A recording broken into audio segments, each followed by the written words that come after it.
Salut, bonsoir à tous. J'espère que vous vous portez bien. Moi, ça va. Je vous souhaite la bienvenue dans la cuisine des délices culinaires. Voilà, merci infiniment à ceux qui se sont déjà abonnés et à ceux qui ne l'ont pas encore fait. J'espère que vous le ferez très bientôt.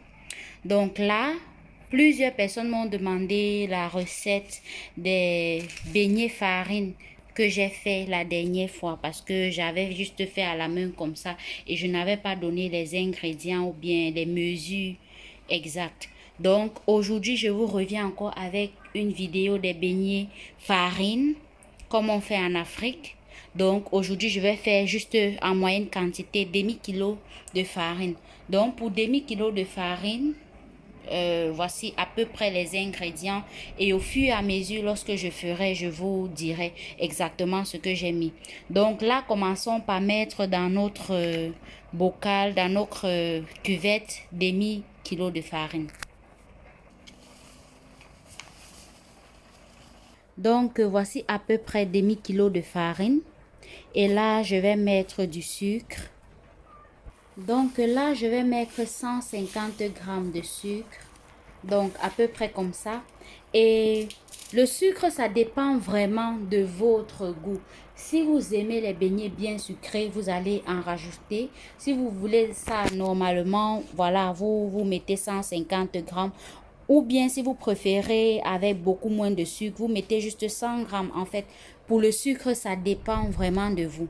Maintenant, je mettrai un sachet de sucre vanillé. Donc, je vais mettre un sachet comme ça.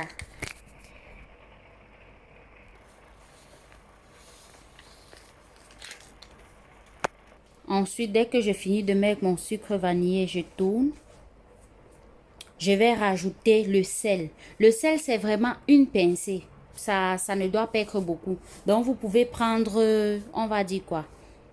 La petite cuillère, vous mettez la moitié. Moitié de la petite cuillère. C'est vraiment un peu.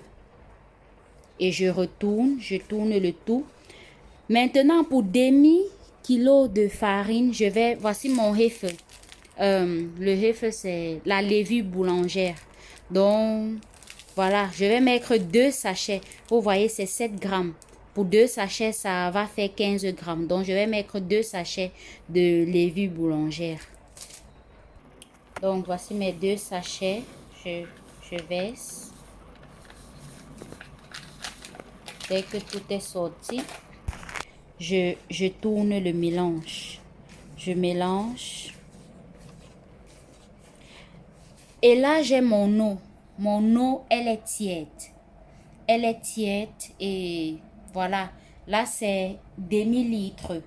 Mais je vais mettre au fur et à mesure. Donc, la dernière fois, j'avais fait avec la levure boulangère, mais elle était en fait...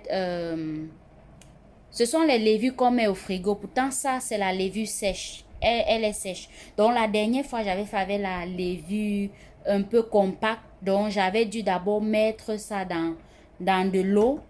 Question de rendre le mélange homogène et liquide. Donc, ici, je n'ai pas besoin de mettre ma levure boulangère dans l'eau parce qu'elle est sèche et je la mets juste dans mon mélange de farine. Donc là, je vais verser mon eau tiède dans le mélange. Je laisse d'abord l'eau comme ça. Je mélange. Je mets au fur et à mesure.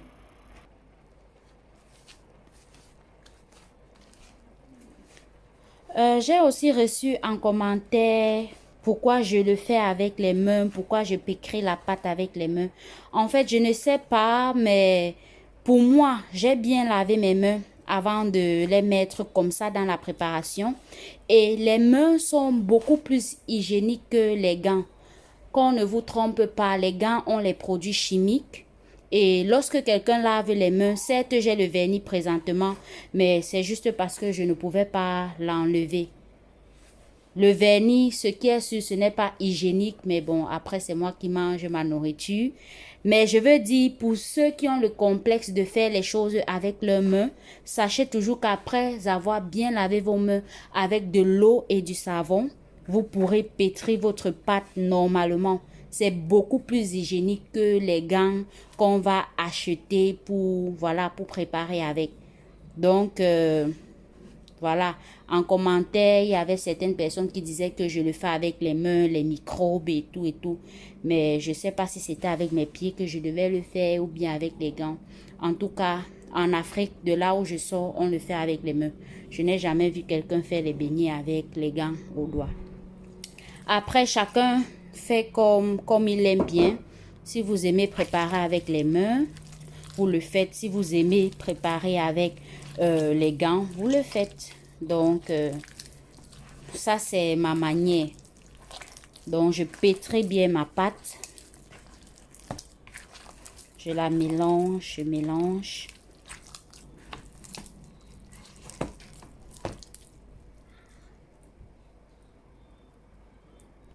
Donc, après avoir bien mélangé, voici à peu près ce que ça donne. Je vais rajouter de l'eau.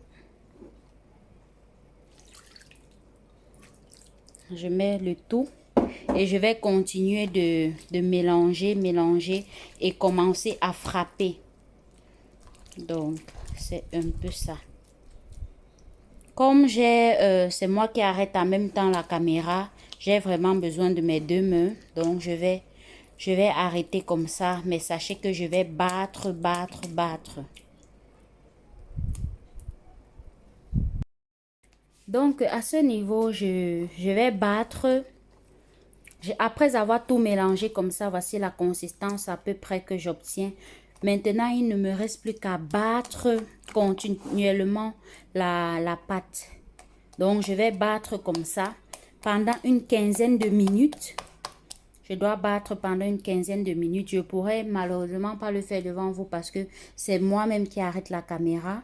Donc, c'est difficile. Vous voyez, le bocal, il bouge.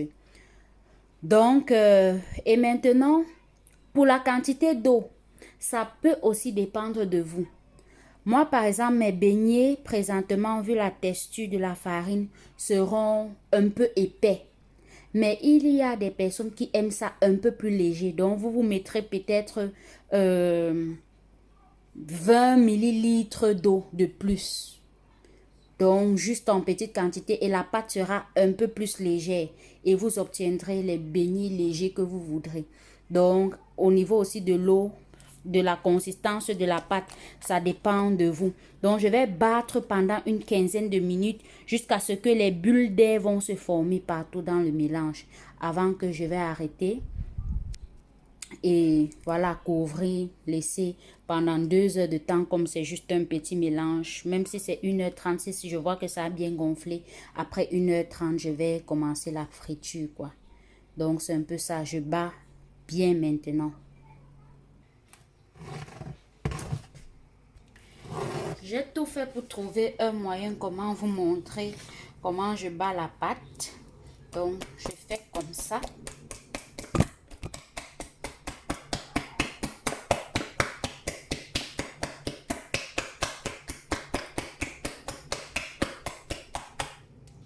Donc, je ne sais pas si vous voyez les bulles d'air qui se forment. Je bats.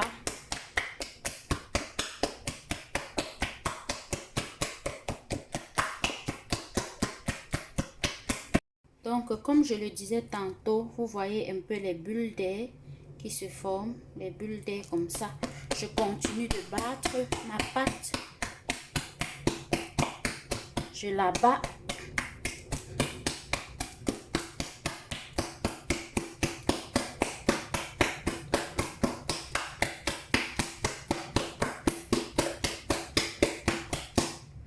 Vous voyez les bulles d'air là au bout. Comment ça se forme. Donc, ça nécessite vraiment beaucoup de force pour bien battre. Regardez cette grosse bulle d'air.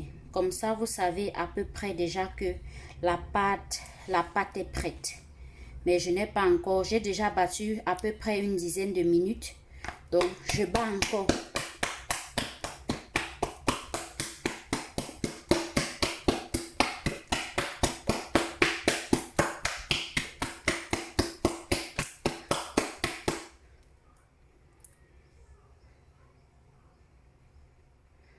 bulles d'air qui se forment.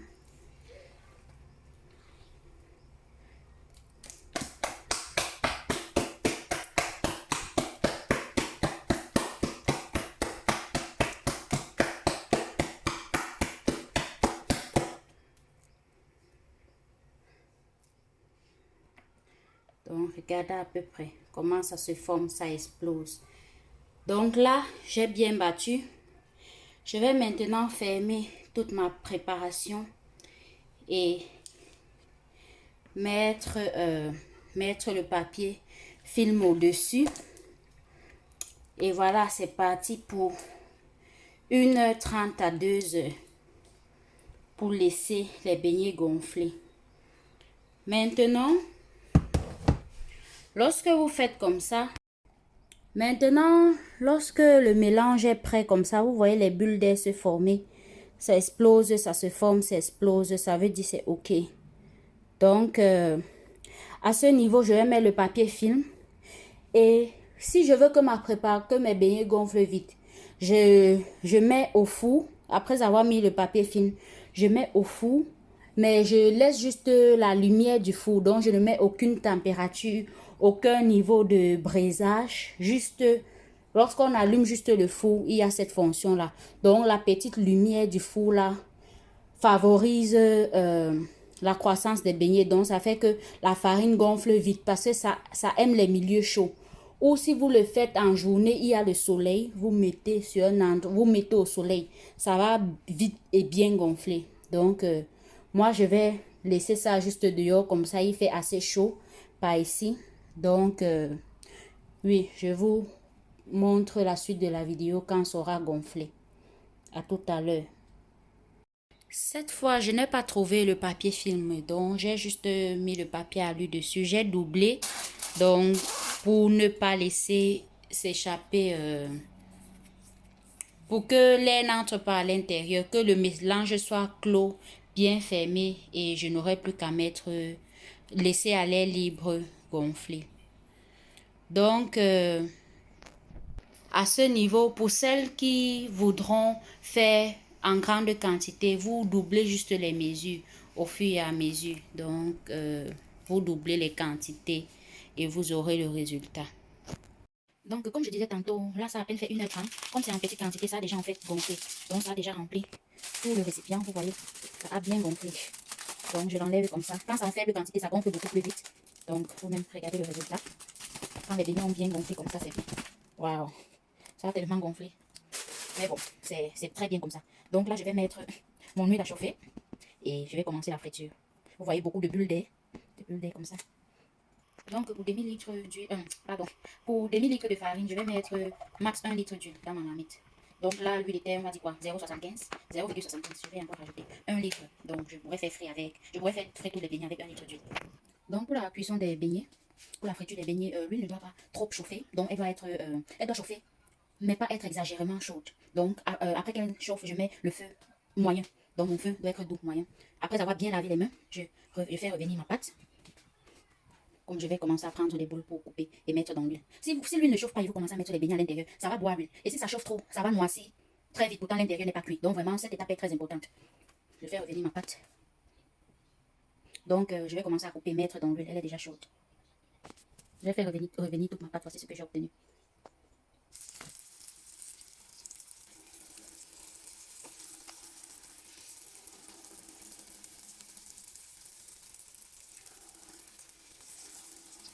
Maintenant, pour la grosseur de vos beignets, c'est vous qui décidez. Vous pouvez les faire un peu plus petits, donc vous coupez aussi la farine plus petite, donc les beignets seront petits, ou bien vous pouvez les faire gros, donc ça dépend vraiment de vous. Lorsque les beignets sont serrés comme ça là, au feu, ça permet de les retourner facilement et de faire que tous les côtés puissent bien cuire. Parce que lorsqu'il y a les vides, lorsque c'est beaucoup trop espacé, la partie qui aura déjà cuit, la partie qui ne sera pas cuite aura tendance à remonter à la surface, ce qui ne sera pas bon. Donc je vais tourner là, tout va se retourner parce que c'est serré. Donc c'était juste une petite astuce. Moi, par exemple, j'aime les beignets dorés. Donc, comme ça, là, ça a déjà fait près de 2 minutes au feu. Je vais les enlever. Je suis sûre que l'intérieur est OK. Mon feu est à feu doux et ça cuit de part et d'autre. Donc, c'est un peu comme ça. Voici à peu près comment mon premier tour de beignet se présente. Voici mon huile. Voici le reste de farine. Je vais continuer ainsi de suite. Je vais continuer le processus. Et j'ai fendu l'intérieur d'un beignet. Voici comment il est. Oh, c'est chaud. Et il est cuit à l'intérieur. Ça, c'est mon deuxième tour. Là, c'est mon deuxième tour de beignet. Je m'apprête à le retourner. Vous voyez, c'est serré. Lorsque je vais retourner, toute la partie blanche ira au fond. Quand vous voyez les bords noircis déjà comme ça, vous savez qu'il est temps de tourner. Après avoir tourné, voici ce que j'obtiens. Je laisse encore cuire le deuxième, le côté du bas, celui qui est en haut, pas en bas, et je laisse cuire.